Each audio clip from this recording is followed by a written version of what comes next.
Nonsense. நீங்க சொல்றதெல்லாம் கேக்குறதுக்கா நாங்க ஹாஸ்பிடல் நடத்திட்டு இருக்கோம்? இந்த பொண்ணு சொல்றதுல எந்த உண்மையும் இல்ல. அப்படி ஒரு சம்பவம் எங்க ஹாஸ்பிடல்ல நடக்கவே இல்ல. அவ என்ன திட்டத்தோட வந்திருக்காளோ, யார பழிவாங்க இப்படி போராடுறாளோ தெரியல. ரத்த சம்பந்தமோ மத்த சம்பந்தமோ இல்லாத எவ்வளவு ஒருத்தி நம்ம குடும்பத்தை இப்படி செதற தேங்கா மாதிரி செதற அடிக்கிறாளே. இங்க பாரு, உன்னோட நாடகத்தை மூட்டை கட்டி எடுத்துட்டு போய் அங்க ஆந்திரால போடு. மாமா, நான் பொய் சொல்லல மாமா. நான் சொல்றதெல்லாம் சத்தியம். நான் தான் உங்களோட லட்சுமி. இல்ல, நீ லட்சுமி இல்ல.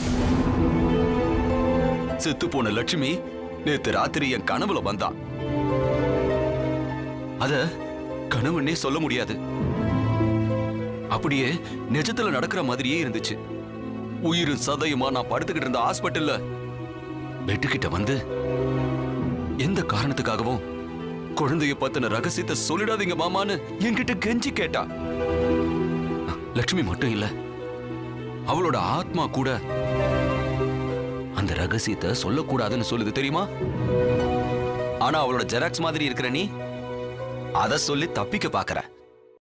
ஒண்ணு மட்டும் புரிஞ்சுக்க, அந்த ரகசியத்தை சொல்லி நீ வேணா தப்பிக்கலாம், ஆனா எங்களோட ஒட்டுமொத்த குடும்பமும் அதனால ஆட்டம் கண்டுடும். தயவு செஞ்சு கேட்டுக்கிற, இந்த விஷயத்தை பத்தி மட்டும் இனிமே பேசவே பேசாத. இங்க பாரு ஜான்சி, மாமா, எங்களை நிம்மதியா இருக்க விடுமா. உன் கால்ல வேணா.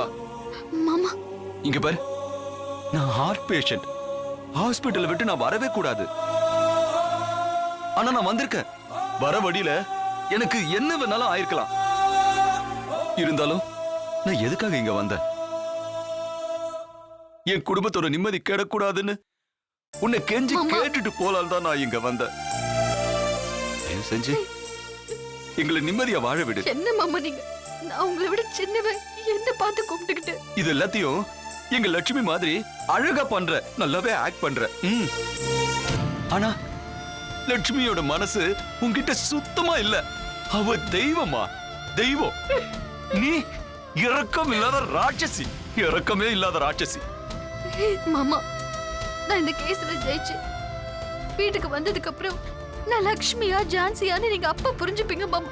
இங்க பார், என் உயிரே போனாலும் சரி, உன்னை நான் என் வீட்டுக்கு வர விட மாட்டேன்.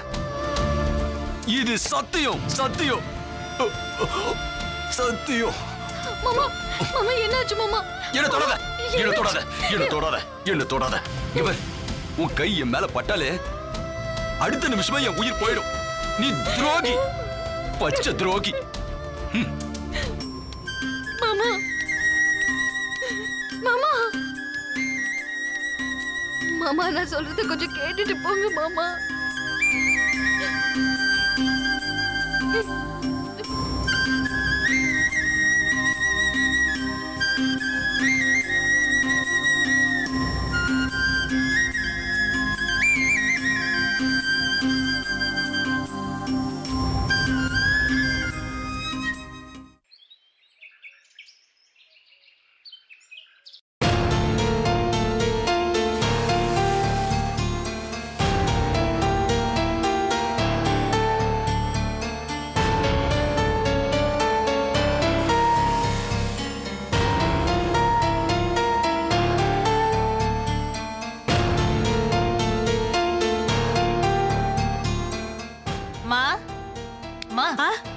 என்ன அப்படியே பராக் பாத்து நிக்கிற?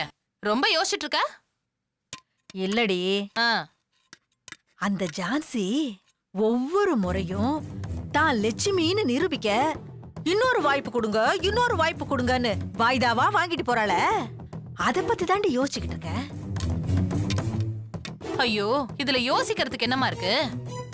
எதையாவது சொல்லி எப்படியாவது இந்த வீட்டுக்குள்ள வந்துடணும்னு பாக்குறா, அதனால யோசிக்கிறா.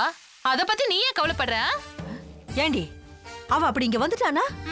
வந்தா அவளாச்சு இவங்களாச்சு, நாம ரெண்டு பேரும் ஒதுங்கிக்கலாம். ஏய், அப்படி நம்ம ஈஸியா ஒதுங்கிட முடியாதுரி. ஏமா? இவ லட்சுமியை விட கேடியா இருக்காடி. அவளாவது மனசளவுல நல்லவளா இருந்தா, ஆனா இவ பெரிய தில்லாலங்கடியா இருக்கிறா. இவ மட்டும் வீட்டுக்குள்ள வந்துட்டா நாம அவ்வளவு தாண்டி. ஐயோ ஏய், அவளை இந்த வீட்டுக்குள்ளேயே வரவிடக்கூடாது. நீ சொல்றதெல்லாம் சரிதாம்மா. இது பாரு, நீ தேவையில்லாம பயப்படுற. நான் பயப்படுறேனா? என்னடி சொல்ற? ஆமாமா, அவ ஸ்டாக்கு தீந்து போச்சு. இது வரைக்கும் சேகரிச்சு வச்சிருந்த எல்லாத்தையும் கோர்ட்ல சொன்னா அது உண்மையா இருந்ததுனால நாம இருக்கிற பக்கம் கொஞ்சம் ஆட்டம் கண்டுடுச்சு. ஆனா இப்போ அப்படி இல்லையே. அவ சொந்தமா கதை விட ஆரம்பிச்சு நேத்து அவ கோர்ட்ல எப்படி மாட்டிக்கிட்டா பார்த்தல? டாக்டர் வந்து மூக்க உடைக்கல. அவ ஆட்டம் க்ளோஸ்மா. அவ உள்ள போற நாள் நெருங்கி போச்சு. அப்படி இல்லடி, அவதான் இன்னொரு வாய்ப்பு கேட்டிருக்கால. அதுல ஏதாவது கோக்குமாக்கு பண்ணிட்டா? ஐயோ, என்னம்மா சொல்ற? அப்போ நமக்கு இன்னும் கொஞ்சம் வேலை இருக்குங்கிற. அவளை உள்ள வரவிடாம நாம பாத்துக்கணுமோ? ஞாபகம் வச்சுக்க.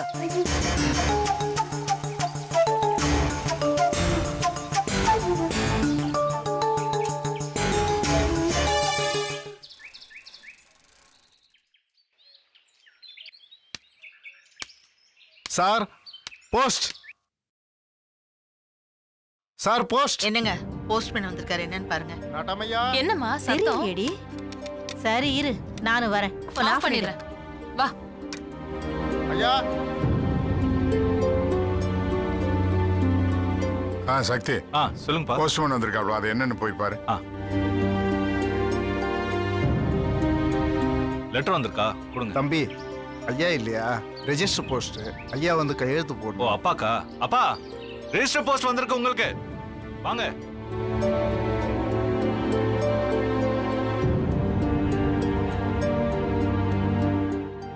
ஐயா வணக்கம் ஐயா. வணக்கம். யார்கிட்ட இருந்து வந்திருக்கு? லட்சுமிங்கிறவங்க அனுப்பியிருக்காங்க. லட்சுமியா?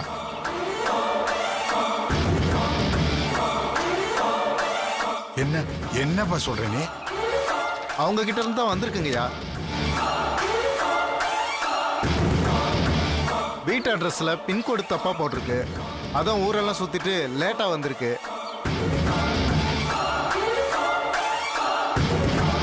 இந்தாங்க ஐயா. என்னப்பா இது?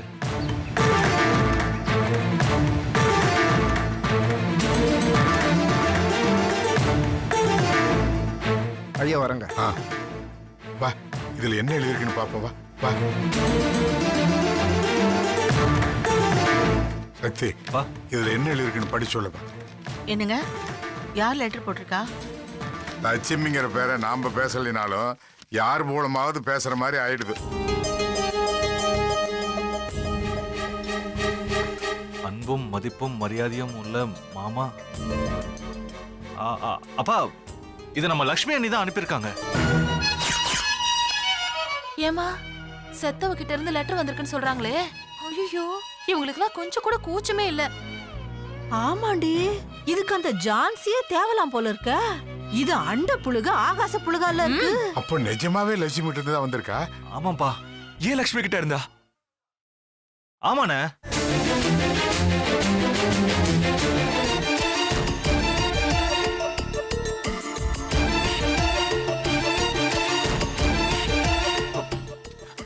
எப்ப எழுதிருக்கா? அண்ணி சாகறதுக்கு 2 நாள் முன்னாடி தேதி போட்டிருக்கு.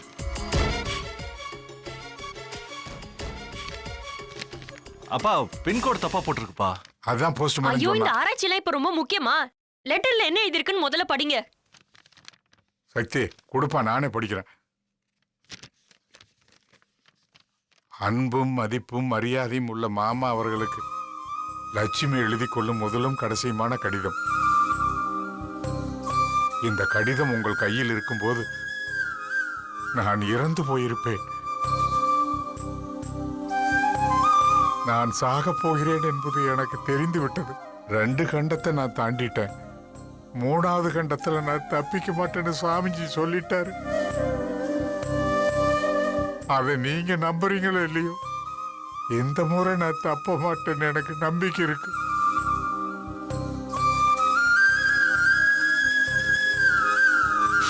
அதனாலதான் நான் இந்த கடிதத்தை உங்களுக்கு எழுதுறேன். நான் உயிரோடு இருக்கும்போது நான் சொன்னதை கேட்கிறேன். மனநிலையில நீங்க இல்ல. ஆனா செத்ததுக்கு அப்புறம்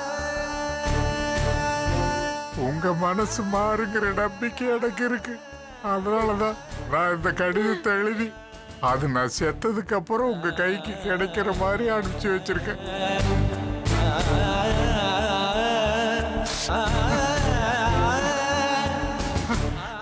நம்ம வீட்டு அட்ரஸை நான் தப்பா எழுதுவேனா என்ன?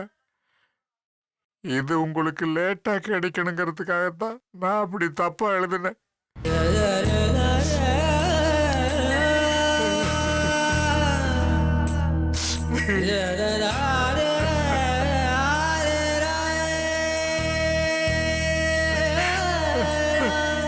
இந்த குடும்பத்துக்கு நான் மருமகளா வந்தது என்னோட பாக்கியம். அதுலயும் நீங்க எனக்கு மாமனாரா வந்தது, அத்தை எனக்கு மாமியாரா வந்ததும் மிகப்பெரிய வரம். இந்த வீட்டுல யாருமே எனக்கு பிடிக்காதவங்க இல்லை. தேனக்கா, தங்கவேல் மாமா, சக்தி, அனு, எல்லாத்துக்கும் மேல என் மேல உயிரே வச்சிருக்கிற என்னோட கணவன்.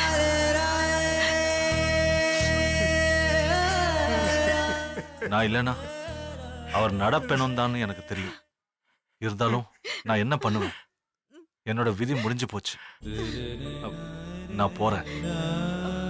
ஆனா ஒண்ணு மட்டும் நிச்சயம், அவர் எங்க இருந்தாலும் நான் அவர் பக்கத்திலேயே தான் இருப்பேன். ஐயோ லக்ஷ்மி, லக்ஷ்மி, என்னையும் நீ கூட கூட்டு போயிருக்கலாமே. என்னை விட்டுட்டு ஏன் போன லக்ஷ்மி? ஏன் போன?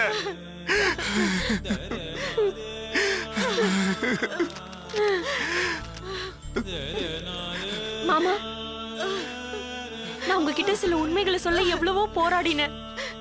நீங்க கேட்க தயாரா இல்ல. ஐயோ ஏன்னா, ஐயோ, என் மேல உங்களுக்கு அப்ப நம்பிக்கை இல்ல. நான் எதுக்காக போராடினேன்னு அப்ப உங்களுக்கு புரியல. வா, அது உங்க தப்பு இல்ல, என்னோட கெட்ட நேரம், அவ்வளவுதான். நல்லவங்க கூட நான் சொல்றதை கேக்குற மனநிலையில இல்ல. அது முடிஞ்சு போன கதை, அதை விடுங்க. இப்ப நான் இத ஒரு மரண வாக்கு மூலமா சொல்றேன். இப்பவாது என்ன நம்புங்க மாமா.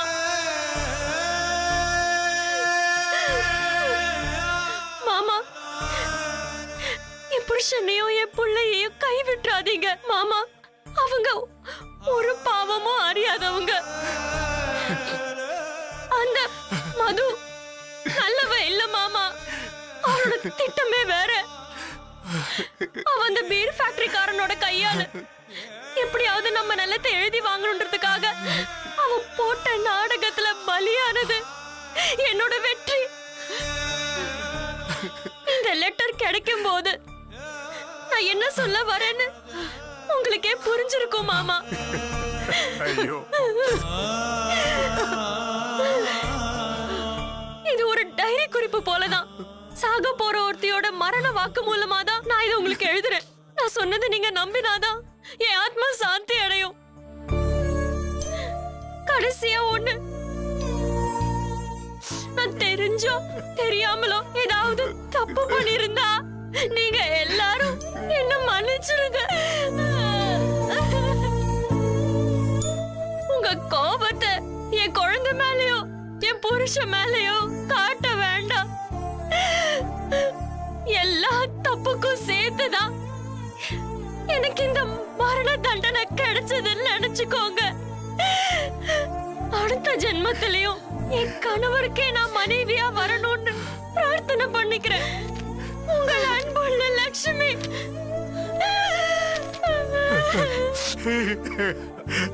லட்சுமி, நான் உனக்கு கொடுமை பண்ணிட்டேனேம்மா. இந்த பாவத்தை நான் எங்க போய் துடைப்பேன்? நீ சொன்னதை நாங்க அப்பவே கேட்டிருந்தோம். உன்னை நாங்க இழந்திருக்க மாட்டோமேம்மா. பாவி பாவி பாவிமா, நான் பாவி. என் மகளை நான் அநியாயமா இழந்துட்டேன்.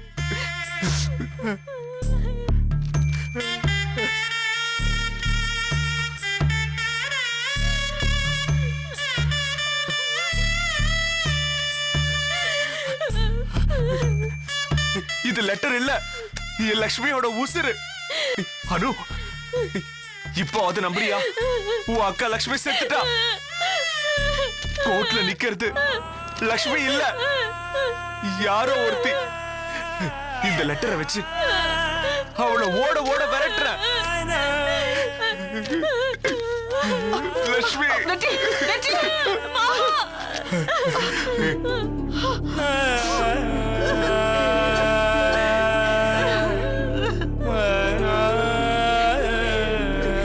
தென்மொழி, இத நாம முதல்ல தங்கவிலுக்கு போன் பண்ணி சொல்லிடும்.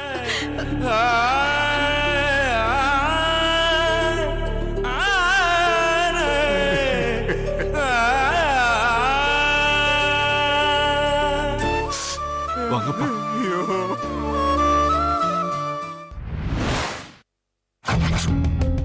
மா, என்னம்மா கதையில புது திருப்பம்? ஆமாண்டி, செத்தும் விட மாட்டேங்கிறாளே அவ. அம்மா, எது எப்படியோ அந்த டூப்ளிகேட் இங்க இருந்து போனா போதும். பா, நல்ல வேலை, ஏதோ ஒரு லெட்டர் வந்து நம்ம நிம்மதியை காப்பாத்திருச்சு. ச்சே, உள்ள வாமா.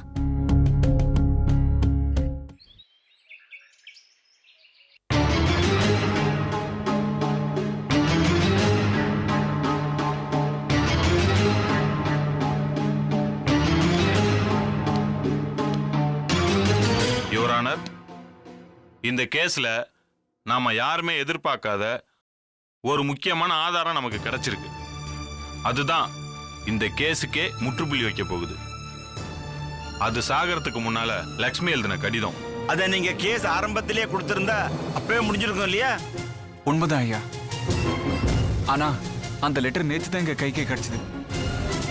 லக்ஷ்மி புத்திசாலித்தனமா அது லேட்டா கிடைக்கணுங்கிறதுக்காக தவறான விலாசத்தை எழுதி அதை போஸ்ட் பண்ணிருக்கா.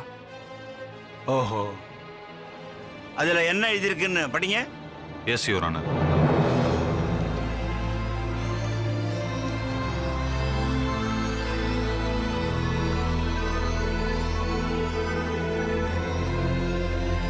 இதுல அவங்க ஏன் செத்தாங்க, எதுக்கு செத்தாங்க, எப்படி செத்தாங்கன்னு பல கேள்விகளுக்கு விடை கிடைக்கிற மாதிரி டீட்டெயில்டா எழுதியிருக்காங்க. அதுபடி பார்த்தா லக்ஷ்மின்றவங்க இறந்துட்டாங்கன்னு உறுதியா தெரியுது. ஐயா, எனக்காக அந்த லெட்டர் திறந்து படிக்க சொல்லுங்க ஐயா, ப்ளீஸ்.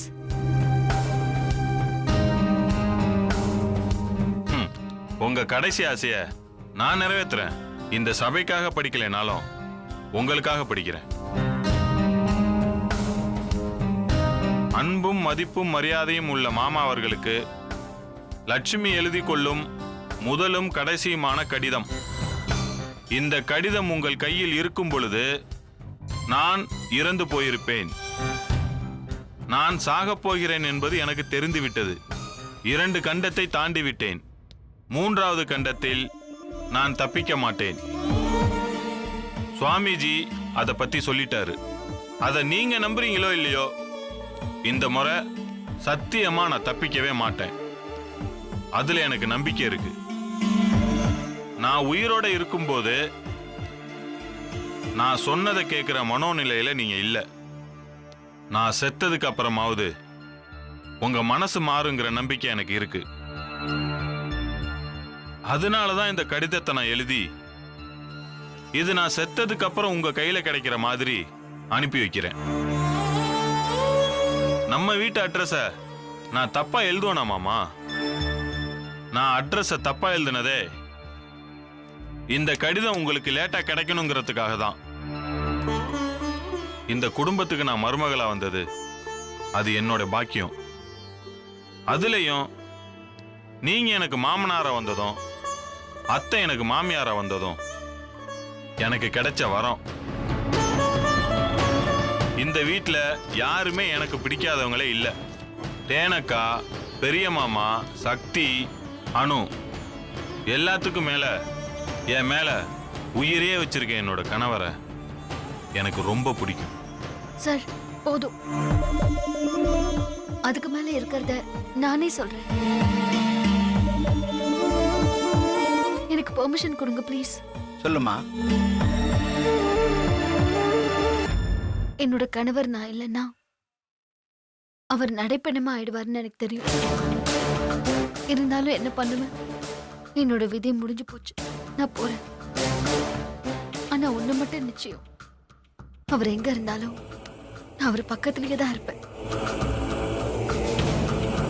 மாமா, நான் உங்ககிட்ட சில உண்மைகளை சொல்றதுக்கு போராடினேன். ஏன்னா உங்களுக்கு என் மேல அப்ப நம்பிக்கை இல்லை. நான் எதுக்காக போராடுறேன்னு அப்ப உங்களுக்கு புரியல. அது உங்களோட தப்பு இல்ல மாமா, என்னோட கெட்ட நேரம். நல்லவங்க கூட நான் சொல்றத கேட்கிற மனநிலையில இல்ல. அது முடிஞ்ச கதை, விடுங்க. இப்ப நான் இது ஒரு மரண வாக்குமூலமா சொல்றேன். இப்போது என்ன நம்புங்க மாமா. மாமா, என்னோட புருஷனையும் என் குழந்தையும் கைவிட்டுறாதீங்க. அவங்க ஒரு பாவமும் அறியாதவங்க. அந்த மது நல்லவ இல்ல. அவ திட்டமே வேற மாமா. அவ அந்த பீர் ஃபேக்டரிக்காரனோட கையாளு.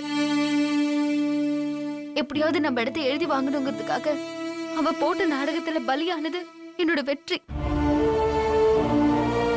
இந்த லெட்டர் கிடைக்கும் போது நான் என்ன சொல்ல வரேன்னு உங்களுக்கு புரிஞ்சிருக்கும் மாமா. இது ஒரு டைரி குறிப்பு போலதான். சாக போற ஒருத்தையோட மரண வாக்குமூலம். அதுதான் இப்ப நான் உங்களுக்கு எழுதியிருக்கேன். நான் சொன்னதை நீங்க நம்பினாதான் என் ஆத்மா சாந்தி அடையும். கடைசியா ஒண்ணு சொல்றேன் மாமா, நான் தெரிஞ்சோ தெரியாமலோ ஏதாவது தப்பு பண்ணியிருந்தா நீங்க எல்லாரும் என்ன மன்னிச்சிருங்க. உங்க கோவத்தை என் குழந்தை மேலயும் என் புருஷன் மேலயும் காட்ட வேண்டாம். எல்லா தப்புக்கும் சேர்த்துதான் எனக்கு இந்த மரண தண்டனையா கிடைச்சிருக்குன்னு நினைச்சுக்கோங்க. அடுத்த ஜென்மத்திலையும் என் வெற்றிக்கே நான் மனைவியா வரணும். அதுக்காக எல்லாரும் கடவுள்கிட்ட பிரார்த்தனை பண்ணிக்கோங்க.